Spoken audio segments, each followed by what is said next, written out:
Hello guys, welcome to Pakistani real reaction. तो कैसे हैं आप सब? उम्मीद है आप सब बढ़िया होंगे और मजे में होंगे। मेरा नाम है मुदस्सिर, मैं हूं Bashir. So guys, PM Modi का पोलैंड में इतना बड़ा वेलकम देख पाकिस्तानी 45 साल बाद कोई पीएम जो है ना गया। 45 साल बाद 45 कोई साल भारत का बाद पीएम गया है और बहुत बड़ा और वेलकम ऐसा हुआ है। भव्य वेलकम हुआ है कि जिसकी पाकिस्तानी मीडिया की भी चीखें निकल जो है ना रही हैं। मीडिया की तो क्या होता है देखते हैं। काउंट करते हैं एंड स्टार्ट। प्रधानमंत्री नरेंद्र मोदी पोलैंड पहुंच चुके हैं। 2 दिन के दौरे पर पोलैंड पहुंच चुके हैं प्रधानमंत्री नरेंद्र मोदी और इसके बाद वो यूक्रेन भी जाएंगे। 45 साल में किसी भारतीय प्रधानमंत्री का पहला पोलैंड दौरा है। और प्रधानमंत्री ये देखो नरेंद्र मोदी पोलैंड पहुंच गए हैं और पोलैंड उतरने पर उनका वहां पर जो स्वागत किया गया है उसे से संबंधित आप देख रहे हैं। और ये विजिट बहुत इंपॉर्टेंट है। देखेंगे कि पोलैंड और इंडिया के बीच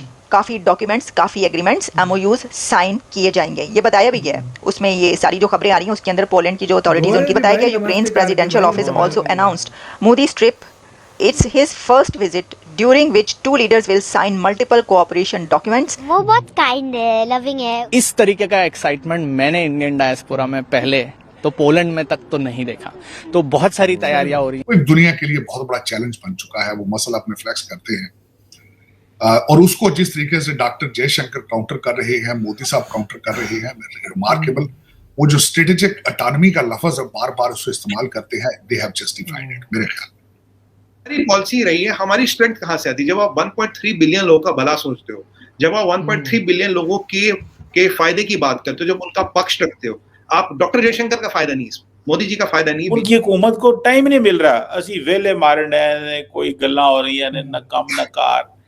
तो बड़े बुरे हालात हैं। जरा इससे हमें ये भी नजर आता है कि इंडिया एक ऐसी ताकत है कि दुनिया के बेशुमार ऐसे कंट्रीज हैं जो ये चाहते हैं कि इंडिया उनकी तरफ रहे या भारत का वजीर आजम जो है वो उनकी साइड ले। नमस्कार दोस्तों, हिंदुस्तान तक की एक और वीडियो में आपका फिर से स्वागत है। दोस्तों, प्रधानमंत्री मोदी का 2 दिन का पोलैंड का दौरा आज से शुरू हो चुका है।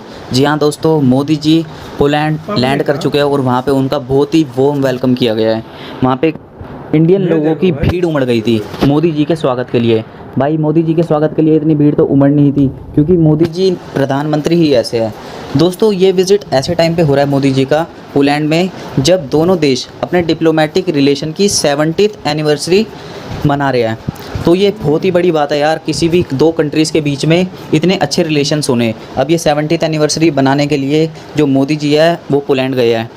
और दोस्तों, बताया ये जा रहा है कि ये जो विज़िट है मोदी जी का पोलैंड में, ये यूक्रेन से पहले है। सबसे पहले पोलैंड में 2 दिन का दौरा करेंगे पीएम मोदी, उसके बाद यूक्रेन जाएगी। और दोस्तों, ये जो विज़िट है ये इसलिए भी ख़ास बताया जा रहा है क्योंकि भाई 45 वर्षों में, 45 ईयर्स में पहली बार ऐसा हो रहा है कि इंडिया का कोई प्राइम मिनिस्टर जब पोलैंड गया है। और दोस्तों, ये दोनों कंट्रीज़ के लिए फ़ायदेमंद साबित होगा। पीएम नरेंद्र मोदी पोलैंड पहुंचे हैं। पीएम मोदी के स्वागत में भारतीयों की वहां भीड़ उमड़ी है। ये आप तस्वीरें देख सकते हैं। पीएम नरेंद्र मोदी के पोलैंड पहुंचने की तस्वीरें हैं ये।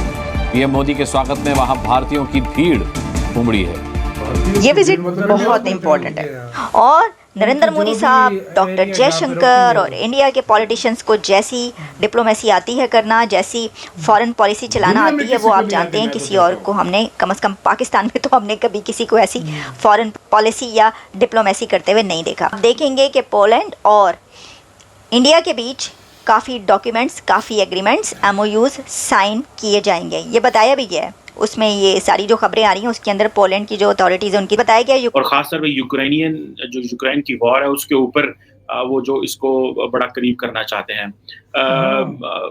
इंडिया ये तो कहता है कि ठीक है, जंग नहीं होनी चाहिए और इस तरह नहीं होनी चाहिए, लेकिन इंडिया जो है वो जिस तरह एक वेस्टर्न ब्लॉक में इतना करीब हो गए। देखिए, चाइनीज इतने करीब नहीं है जितना इंडिया करीब है।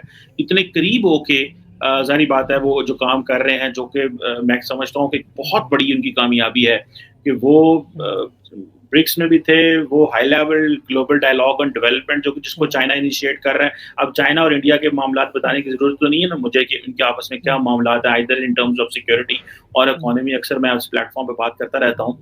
अब जो है वो जो है ना, नरेंद्र मोदी साहब जो है जपियां डाल रहे हैं, जो बाइडेन के साथ भी डाल रहे हैं, एमैनुअल मैक्रोन के साथ भी डाल रहे हैं, जस्टिन ट्रूडो के साथ भी डाल रहे हैं, एंड आप उनकी फ्रैंकनेस और लेवल चेक करें। और यहाँ पे जिस तरह आज मैं कह रहा था कि जो चाइनीज हमारे दोस्त हैं वो सानू अपने उन्होंने जो हाई लेवल डेवलपमेंट डायलॉग बुलाया उसमें हमें बुलाना छोड़ गए। सो कश्मीर कहाँ पे रह गया, डायलॉग कहाँ पे रह गए, चीजें कहाँ पे रह गई, ये बहुत बड़े पैमाने पे जो पाकिस्तान को जैसे डीप थिंकिंग है ना वो करने की जरूरत है। This is what I believe है। अब इसलिए फॉरेन मिनिस्टर बिलावल ने कहा था कि we are deeply disengage with the world. और अब ये जो चीजें हैं कि क्या इंडिया को वो एंगेज कर पाएंगे कि नहीं कर पाएंगे, ये एक इम्पोर्टेंट क्वेश्चन है।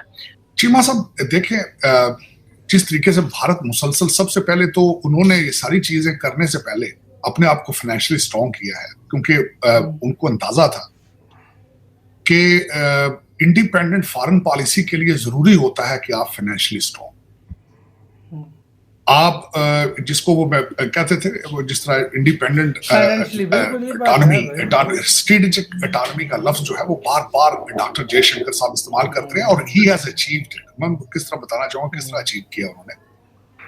अपनी मर्जी से रशिया से तेल लेना, जबकि एक दुनिया की एक सुपर पावर उसके ऊपर सैंक्शंस लगा रही है, लेकिन अपने इंटरेस्ट के लिए रशिया से तेल लेना सबसे बड़ी मिसाल, सबसे बड़ी मिसाल। इसी के साथ हुआ यार वीडियो खत्म। यार चेक करो आज वेलकम पोलैंड में कैसा हुआ है, गॉड ऑफ ऑनर क्या, 45 साल बाद गए, उधर आए, गॉड ऑफ ऑनर वेलकम हुआ है, फिर मोदी जी का उधर इंडियंस ने वेलकम किया, हाथ जोड़ के पोलैंड वालों ने वेलकम किया। आप देखो यार, मोरों ने भी नमस्ते किया, खुद सो देख लो यार। और सबसे बड़ी बात यह है कि इंडिया की फॉरेन पॉलिसी, रशिया के साथ भी ताल्लुकात हैं, यूएसए के साथ भी ताल्लुकात हैं, यूरोप से भी ताल्लुकात हैं, मिडिल ईस्ट से भी ताल्लुकात हैं, एशियन कंट्रीज जो है उनसे भी अच्छे ताल्लुकात हैं। हम कहाँ खड़े हैं भाई? हम पता नहीं कहाँ खड़े हैं भाई, मुझे खुद नहीं पता हम किधर खड़े हैं। और सबसे बड़ी बात यार, एक दिन ऐसा नहीं है जिस दिन कोई खबर ना आ रही हो इंडिया से आज कोई फलाना मिल रहा है, फारिग ही नहीं है भाई। हर टाइम कोई ना कोई बात। मैं कहता हूँ एक मौके पर आकर एक टाइम आ जाता है ना कि थोड़ा रेस्ट करने को मिल जाता है, रेस्ट ही नहीं है इंडिया के हर लिए। जगह घूम अपने देश को आगे बढ़ाने के लिए देखो कैसे यूक्रेन जाएंगे, वो तो यूक्रेन, हाँ वो देख लो। मेरे ख्याल में मैंने तो सुना उधर डिफेंस डील भी होंगी, उधर पता नहीं क्या कुछ होगा। तो भाई आप अंदाजा लगा लो किस मानना पड़ेगा यार मानते हैं यार इस चीज को। मैंने नहीं देखी, मैंने खुद नहीं देखी यार, मैंने खुद नहीं देखी। बहुत कंट्रीज हैं लेकिन आपने नहीं देखी होगी किसी देश की इस लेवल की फॉरेन पॉलिसी यार। और जिस तरीके से और वेलकम फिर ऐसे प्यारे होते हैं, हर जगह आवाम पहुंच जाती है, मोदी जी को सर पे उठा लेती है। सही बात है, ये तो है ना फिर यार, यही तो खूबसूरती है। देखो उधर इंडियन अपॉइंट थे कैसे हैं, अगर इस गवर्नमेंट से प्यार ना पापा न्यू गिनी में कोई 3000 इंडियन था, 3 का 3 आ गया, चला गया था। क्या बोलूं, आपका किसके कहना है? अपने कमेंट सेक्शन में अपना बहुत अच्छा ख्याल रखना। तो यार